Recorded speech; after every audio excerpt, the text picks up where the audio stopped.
Good morning students. Welcome to Hindi 8th class.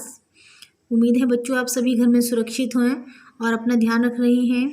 बेटा हमने पिछली कक्षा में व्याकरण के 2 पाठ किए थे। पहला पाठ भाषा और दूसरा पाठ था वर्ण विचार। आज हम करेंगे शब्द विचार।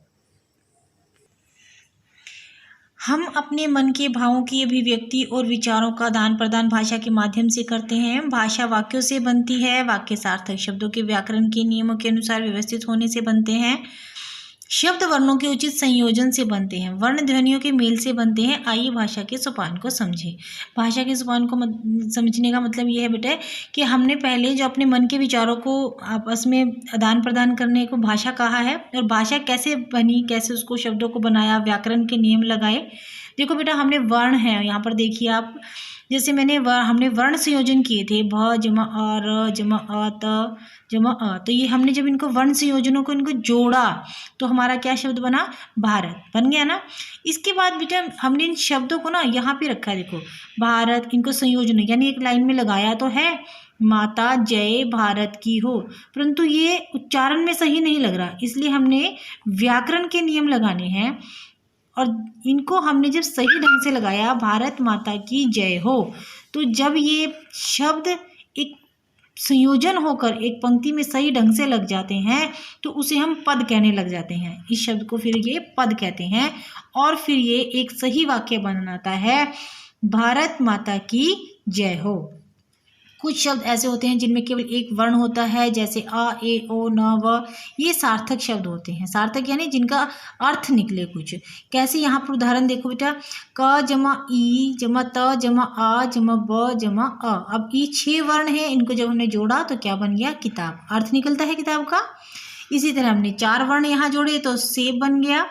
अब वो कहता है चित्र के साथ अगर हम इन 6 वर्णों को उल्टा कर दें, आगे देखिए फिर क्या कह रहा है बाबू, जिसमें किताब और सेब शब्द क्रम से 6 और 4 वर्णों के मेल से बने हैं। ये शब्द सार्थक अर्थ प्रदान कर रहे थे। इन्हें शब्द कहते हैं। यदि हम इन शब्दों को किताब और सेब के वर्णों का क्रम बदल दें तो नए शब्द बनेंगे, उनका कोई अर्थ नहीं जाएगा। उल्टा कर देंगे अगर हम इन वर्णों को, तो देखो ब अ जमा त जमा आ जमा ई जमा क, बताइक बन गया, कोई अर्थ नहीं निकल रहा। ये निरर्थक शब्द होते हैं, जिनका कोई अर्थ ना निकले वो निरर्थक होते हैं।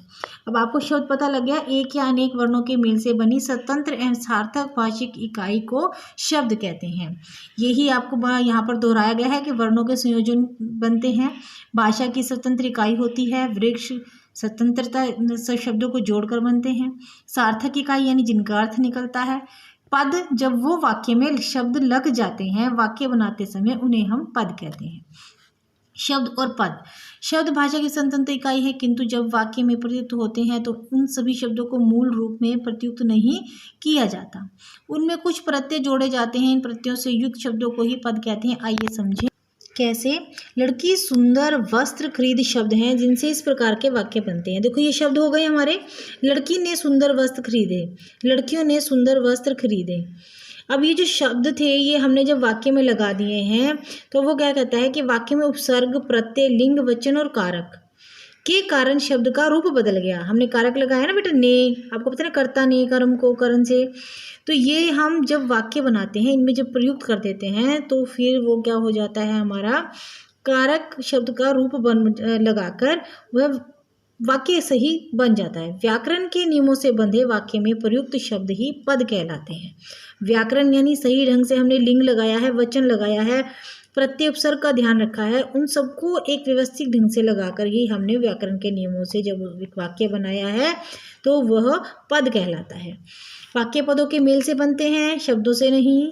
शब्द जब व्याकरण के नियमों से बंधे जाते हैं तो वे पद कहलाते हैं। मैंने अभी आपको बताया कि जब व्याकरण के नियम उसमें लग जाते हैं, जैसे कारक, लिंग, संज्ञा, वचन, ये सब का ध्यान रखकर शब्द भाषा की स्वतंत्र इकाई होते हैं, किंतु पद नहीं, क्योंकि पद अन्य शब्दों में से बंधे होते हैं। एक ही शब्द में विभिन्नता प्रत्यय जोड़कर अनेक बार बनाए जा सकते हैं, जैसे आया, आओ, आकर, आएंगे आदि। शब्द कोश में शब्द होते हैं, पद नहीं। यहाँ तक समझ में आ गया बच्चों। आगे है शब्दों का वर्गीकरण। अब शब्दों को वर्गीकरण जो है बेटे वैसे तो 4 प्रकार से किया गया है जब तक हम पढ़ते आए हैं, परंतु अब व्याकरण में हिंदी शब्दों के वर्गीकरण जो है 5 प्रकार से किया गया है। उत्पत्ति या स्रोत के आधार पर, अर्थ के आधार पर, रचना या बनावट के आधार पर, प्रयोग के आधार पर और व्याकरणिक प्रकार्य के आधार पर। देखो बेटा, शब्दों का वर्गीकरण अगर पूछा जाए कितने भागों में, तो आप 4 ही कहोगे। लेकिन यदि वो आपसे पूछता है हिंदी व्याकरण में शब्दों का वर्गीकरण कितने प्रकार से, तो आप 5 प्रकार से कहोगे। समझ में आई? ये नया अब जुड़ा है हमारे पास व्याकरणिक प्रकार है के प्रकार पर। उत्पत्ति के स्रोत के आधार पर शब्दों का वर्गीकरण जो बेटा किया जाता है वो भाषा के अंतर्गत किया जाता है। भाषा के उद्गम कहाँ से हुआ, कैसे उसकी उत्पत्ति हुई, कैसे हम उन शब्दों का उच्चारण किया। जैसे तत्सम शब्द हमारे हैं जो कौन सी भाषा से हैं, तत्सम शब्द वो है हमारे जो संस्कृत से आए हैं, और हिंदी में भी हम उन्हीं शब्दों का उच्चारण कर रहे हैं। तद्भव शब्द कौन से होते हैं बेटा, जो संस्कृत से आए हैं और उनका रूप बदलकर हिंदी में प्रयोग हो रहा है, उसे हम तद्भव शब्द कहते हैं। देशीय शब्द कौन से हैं, जो हमारे अपनी प्राकृतिक भाषा, अपनी बोली से जो हमने उत्पन्न किए हुए हैं हमारे, वो देशीय शब्द हैं। विदेशी शब्द वो हैं जो बाहर विदेशों के जितने भी शब्द थे, फारसी, जर्मनी, अंग्रेजी, उन शब्दों को हमने हिंदी में प्रयोग करना शुरू किया। संकरी शब्द, संकर शब्द वो होते हैं बेटा जो दो भाषाएं जो मतलब एक हमारी अपनी भाषा है, एक विदेशी भाषा के शब्द को जोड़ दिया तो उसे एक शब्द जो बनता है वो संकर शब्द होता है। देखो यहाँ पर आपको तत्सम शब्द के आपको उदाहरण दिया, सूर्य, अग्नि, चंद्र, पिता, माता, पुत्र, क्रूर। इसी तरह तद्भव शब्द में जब उनका प्रयोग हो गया, इनका संस्कृत से हिंदी में बदला, तो इसी को हम क्या कहेंगे, पुत्र को बेटा कहेंगे, माता को माँ कहेंगे। देशीय शब्द बेटा देखो अर्थ ही समझ, देश में जन्मा, दूसरे देश में जन्मा हो गया। अब यहाँ पर देखो हमारे देश में देशीय शब्द जो है हमारी जातियों प्रांतों से साधारण बोलचाल की भाषा से हिंदी में आए हैं, जैसे कि रोटी, लोटा, लड़की, लड़का, खिचड़ी, खिड़की, टांग, पेड़, डिब्बा, फावड़ा, धूल, गाड़ी, घोंसला, खुरपा, ये सब हमारे शब्द हैं, देश हमारे देश में जन्म लेने वाले शब्द हैं। इस और विदेशी शब्द मैंने आपको भी बोला जो हिंदी में हम बोलते हैं, परंतु वो आए किन से हैं, अंग्रेजी, फारसी, तुर्की, डच, पश्तो। अब देखो यहाँ पर उन्होंने शब्द दिए हैं, ये विदेशी शब्द हैं, अंग्रेजी शब्द है, नर्स, अफसर, डॉक्टर, फीस, फुटबॉल, लेकिन हम हिंदी में बोलते हैं ना इन शब्दों को। अरबी, फारसी शब्द तकदीर, कानून, कागज, किनारा, तुर्की शब्द बावर्ची, कैंची, लाश, कालीन, तोप, दरोगा, बारूद, बेगम, और इसी तरह फ्रांसीसी कर्फ्यू, कूपन, बिगुल, कारतूस, काजू, पुलिस, कार्टून, इंजीनियर आदि। और चीनी शब्द जो है लीची, चाय, तूफान, पटाखा आदि। देखो बेटा मैंने आपको संकर शब्द बताया था, दो भिन्न भिन्न भाषाओं के शब्दों के सार्थक मेल से बने शब्द को संकर शब्द कहते हैं। मैंने कहा था ना दो अलग अलग शब्द हैं। देखो अभी ये क्या कह रहे हैं आपको, ऑपरेशन कक्ष। ऑपरेशन कक्ष एक शब्द है पूरा, और ऑपरेशन अंग्रेजी का है, कक्ष संस्कृत का है। हमने दो भाषाओं को मिला दिया है, इसलिए संकर शब्द कहा गया है इसको, ऑपरेशन कक्ष। यहाँ पर हमने कहा है रेलगाड़ी, तो रेल अंग्रेजी का है, गाड़ी हिंदी का है, तो हमने उनको जब जोड़ा तो बन गया रेलगाड़ी। ऐसे ही किताब घर, किताब अरबी फारसी शब्द है और घर हिंदी, तो क्या बन गया, किताब घर। ये आपके संकर शब्द कहलाते हैं। आई बेटा इस बात समझ में।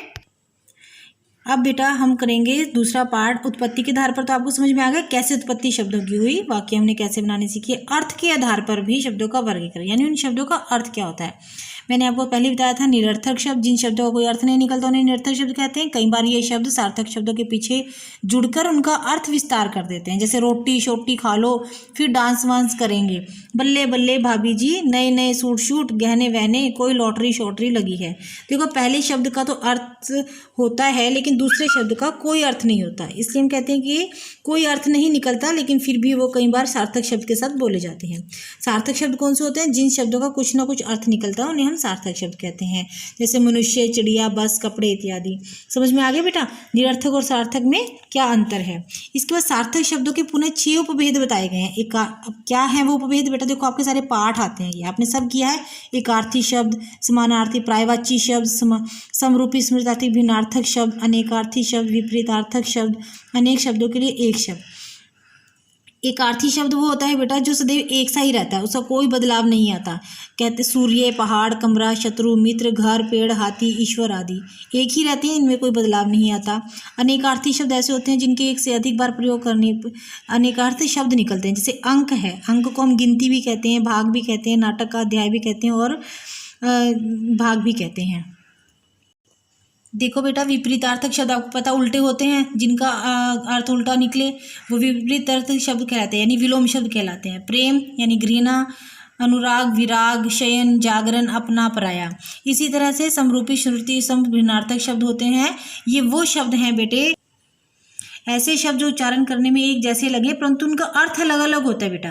कैसे उच्चारण कर, देखो ग्रह, ग्रह तो हम बोलते हैं मंगल बुध जो अपने ग्रह होते हैं, लेकिन गृह जब बोलते हैं तो वो घर के लिए होता है। देखने में एक जैसे लगते हैं, बोलते तो है हम ग्रह गृही, लेकिन अंतर है दोनों में, दोनों के अर्थ में अंतर हो जाता है। ग्रह को घर और गृह को पृथ्वी मंगल बुध कहते हैं।